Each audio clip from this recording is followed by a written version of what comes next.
The House Intelligence Committee took on the issue of worldwide threats to U.S. national security in a hearing today. And there was quite a long list of threats covered, including al-Qaeda militants in Syria, Iran's nuclear capabilities, and even threats of China shooting down space satellites. But with the Director of National Intelligence, James Clapper, on hand to testify, it was the so-called threat of Edward Snowden's NSA disclosures that stole the show and led to some hair-raising comments by members of Congress. It's Chairman Mike Rogers that has repeatedly made claims without evidence that Snowden is secretly working with the Russians. But at today's hearing, the witnesses on hand refused to confirm that accusation. Do you believe that there's any indication that the NSA contractor who's now in Moscow might be under the influence of Russian intelligence services? Chairman, I don't have any information to that effect. Excuse me? Later in the hearing, Congresswoman Jan Schakowsky asked for evidence of a Snowden-Russia connection. She was told that was best discussed in a classified hearing.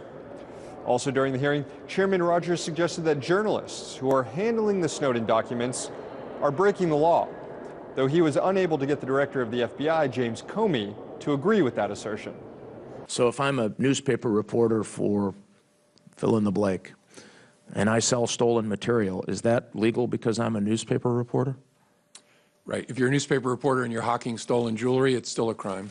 And if I'm hawking stolen classified material that I'm not legally in possession of for personal gain and profit, is that not a crime?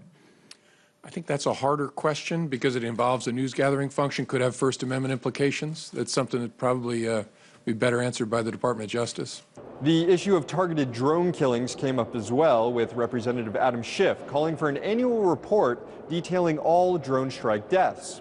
The director of the CIA, John Brennan, called it a worthwhile recommendation.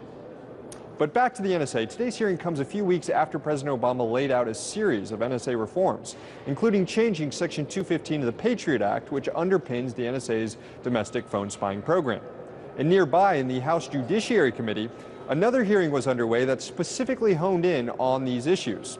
It was here that David Medine of the Privacy and Civil Liberties Oversight Board explained how this sort of surveillance restricts Americans' civil liberties. We examined the privacy and civil liberties consequences of the program and found them serious because the program contains highly sensitive information.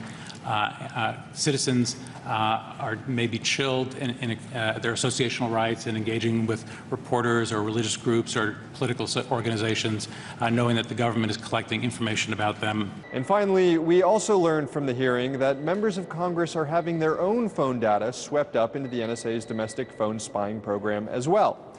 But that came hardly as a surprise, since we know that virtually all Americans' phone data is collected by the NSA, according to the Snowden documents. Now, that's the latest coming from Capitol Hill. I'm Sam Sachs, RT.